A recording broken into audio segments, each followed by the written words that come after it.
Assalamualaikum warahmatullahi wabarakatuh. Ketemu lagi dengan saya Andi di CPI Cerita Pendek Indonesia. Kali ini saya akan menceritakan tentang sebuah film fiksi ilmiah yang disutradarai oleh Christopher Nolan, berjudul Interstellar. Dirilis pada tahun 2014, film ini berkisah tentang seorang pria bernama Cooper melakukan sebuah misi penyelamatan umat manusia dari kepunahan, di mana bumi digambarkan sudah diambang kepunahan massal. Untuk tidak berlama-lama, ini dia Interstellar.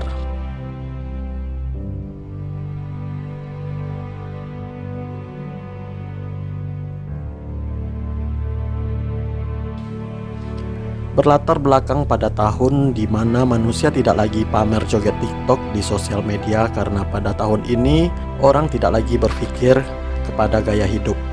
Karena bisa hidup saja sudah syukur. Makanan yang tersedia hanya jagung, debu selalu berhembus setiap saat karena hujan tidak pernah turun bertahun-tahun, sehingga bisa disimpulkan bahwa planet bumi sedang sekarat dan tidak layak untuk ditinggali.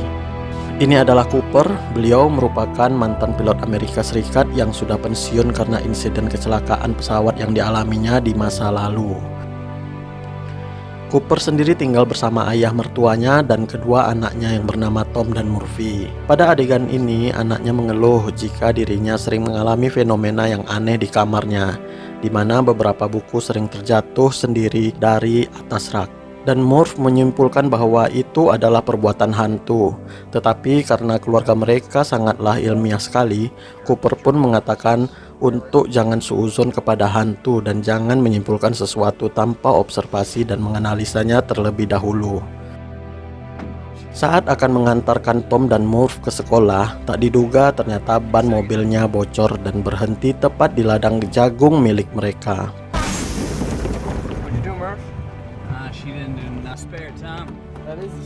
Tiba-tiba mereka dikagetkan dengan kemunculan sebuah pesawat tanpa awak yang melintasi beberapa meter tepat di atas kepala mereka. Karena Cooper mantan pilot, dia mengetahui bahwa pesawat robot tanpa awak tersebut milik Angkatan Udara dari India dan sudah tidak lagi digunakan, sehingga dia memutuskan untuk mengejarnya tanpa menghiraukan ban mobil yang pecah. Alasannya karena pesawat tersebut terdapat panel surya yang bisa dimanfaatkan sebagai sumber daya untuk menggerakkan beberapa alat di ladangnya. Dia pun berganti posisi dengan Tom. Dengan laptop canggihnya, Cooper berusaha mengendalikan pesawat tersebut hingga harus mengejarnya sampai ke ujung jurang. Alhasil ia mendapatkannya. Setelah mereka mendekatinya, diketahui pesawat itu sudah terbang berkeliling dunia selama 10 tahun tanpa bahan bakar sedikit pun. Tetapi dengan panel surya. Sesampainya di sekolah, Cooper pun langsung mendatangi guru. Gurunya mengabarkan kalau Tom tidak bisa melanjutkan kuliah kalau nilainya terus anjlok. Pemerintah membutuhkan banyak tenaga petani di zaman sekarang. Sehingga gurunya mengatakan kalau Tom hanya bisa jadi petani. Cooper emosi dengan penilaian guru tersebut. Dia pun menilai celana guru tersebut, di mana lebih cepat menilai ukuran celana ketimbang menilai masa depan seorang anak. Setelah guru laki-laki membicarakan tentang nilai Tom yang tidak cukup untuk kuliah, guru perempuan pun mulai memberitahu bahwa Murphy berkelahi dengan temannya hanya karena sebuah perdebatan mengenai Apollo, yang dimana Murphy mempertahankan argumen yang sesuai diajarkan oleh Cooper. Ternyata pemerintah saat itu sudah mengganti pelajaran di sekolah. Kalau misi Apollo ke bulan sebenarnya kebohongan untuk membangkrutkan negara Uni Soviet. NASA hanya menghabiskan pajak masyarakat untuk penelitian yang tidak berguna. Tidak hanya satu siswa, Murphy berkelahi dan berdebat dengan satu kelasnya. Karena itu Murphy pun terpaksa diskors oleh sekolah. Dan bukannya marah, Cooper pun dengan santai menghadapi masalah tersebut.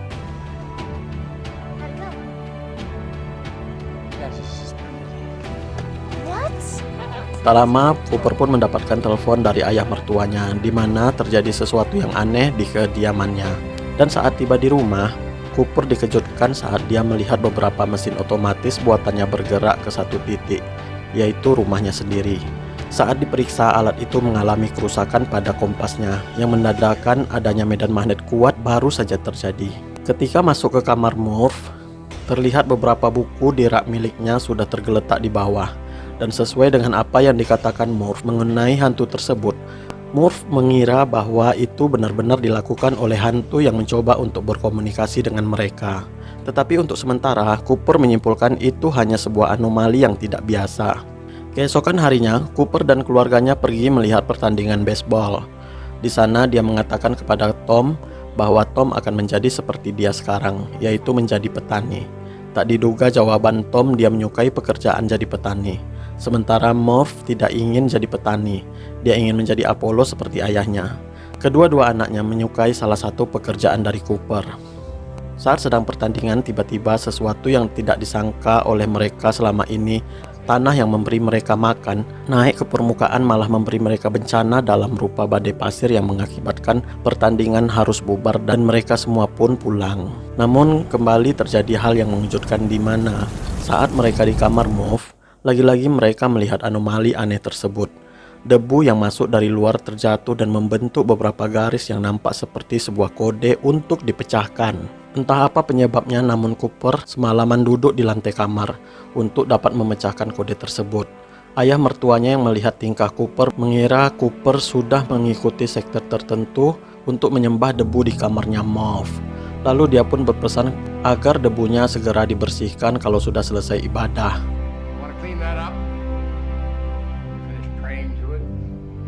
Tak lama setelah itu, dia pun berhasil memecahkan misteri tersebut dengan mengubah garis-garisnya ke dalam binar, di mana garis tebal menyimbolkan kode 1 dan garis kosong menyimbolkan angka 0, yang menghasilkan sebuah koordinat suatu peta lokasi. Pada intinya, fenomena tersebut adalah bukan dilakukan oleh hantu, tetapi oleh seseorang yang sepertinya menginginkan Cooper menuju ke lokasi koordinat yang dimaksud.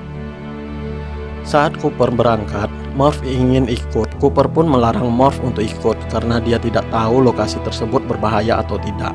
Cooper mewanti-wanti agar Murph tidak boleh ikut. Tak diduga Murph masuk diam-diam ikut bersamanya. Cooper pun kaget menemukan Murph tiba-tiba ada di mobil.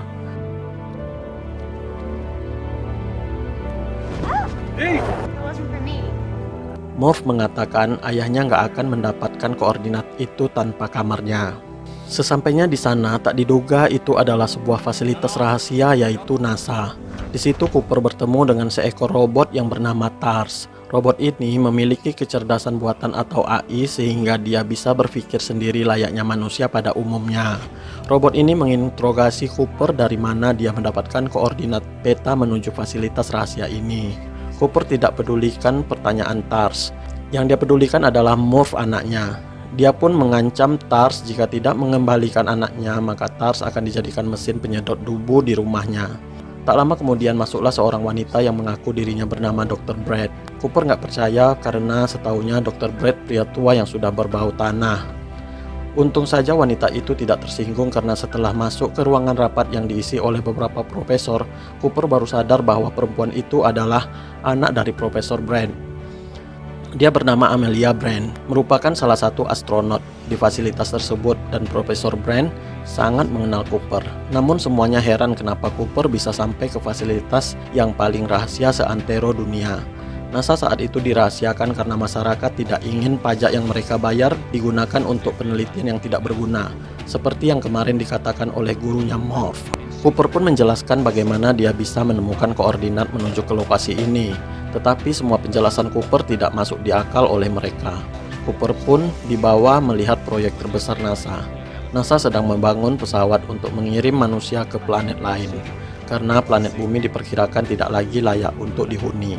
Bukan tanpa alasan mereka memprediksi itu, karena satu-satunya bahan pangan yaitu jagung tak lama lagi juga akan punah. Tak hanya itu, nitrogen di atmosfer sudah menjadi gas yang paling banyak, yaitu 80%. Bumi hanya bertahan sampai generasi anaknya Cooper. Di saat itu oksigen di atmosfer hanya tinggal beberapa saja. Kalau sudah seperti ini, kita tidak ditakdirkan untuk menyelamatkan dunia, tapi kita ditakdirkan untuk meninggalkan dunia. NASA sekarang membutuhkan seorang pilot yang cocok dalam misi mereka selanjutnya, dan kebetulan Cooper ada di situ. Dan dialah diminta untuk menjadi pilot tersebut.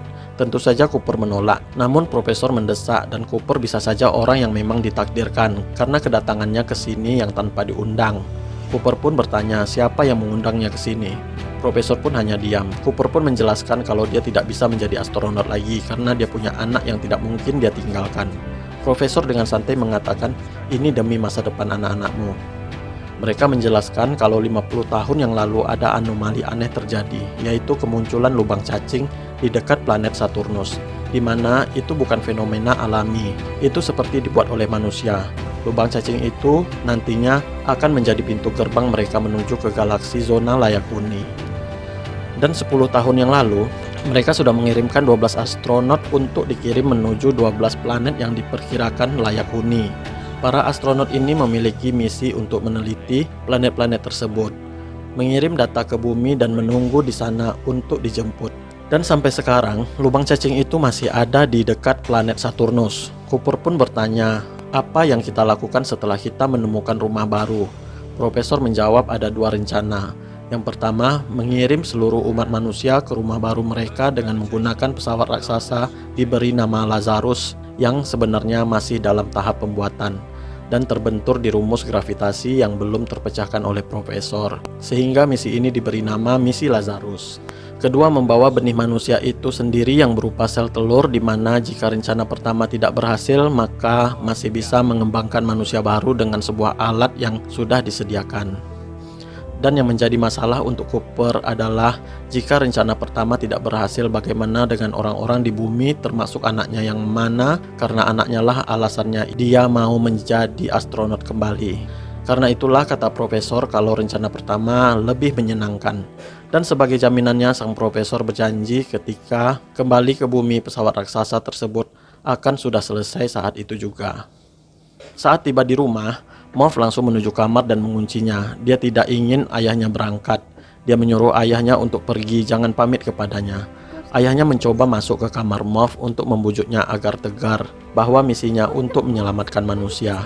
Dapat kita bayangkan ya guys, kita terpisah sama orang yang kita cintai, terpisah dengan beda pulau saja, sedihnya sudah bagaimana. Apalagi terpisah beda planet ya guys. Itu artinya kita sudah bisa dianggap sudah meninggal ya guys. Kalau rindu kita hanya bisa melihat ke atas langit yang tak berujung guys. Mau nelpon pakai apa? Mau DM Instagram pun di sana nggak ada sinyal. Cooper menjelaskan pada Morph bahwa dia sudah ditakdirkan untuk menyelamatkan manusia. Dia ingin Morph dan keturunannya tetap bisa eksis. Semua tanda di rumah ini bukti ada sesuatu yang menginginkan dia untuk pergi menyelesaikan misi.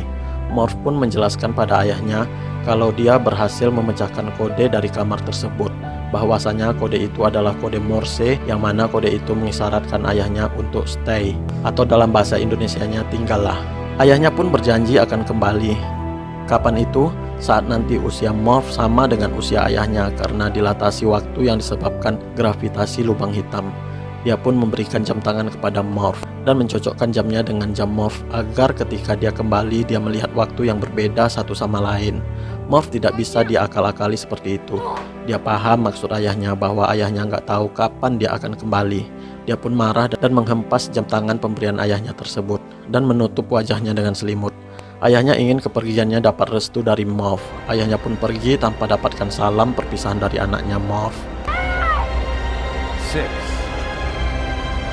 5, main engine start, 4. Saat peluncuran, roboter mencoba mengurangi ketegangan mereka dengan jok garingnya, sehingga mereka protes kepada si robot dan meminta untuk menurunkan kualitas joknya ke titik terendah lagi. Yang ikut dalam misi itu adalah Cooper, Amelia, Robbie, Dolly, dan robot TARS. Pertama mereka meluncur dengan menggunakan roket menuju ke pesawat induk bernama Endurance. Setelah sampai di pesawat induk, pesawat Ranger harus terkoneksi ke modul pesawat induk. Di dalam Endurance ada robot lain bernama Cass.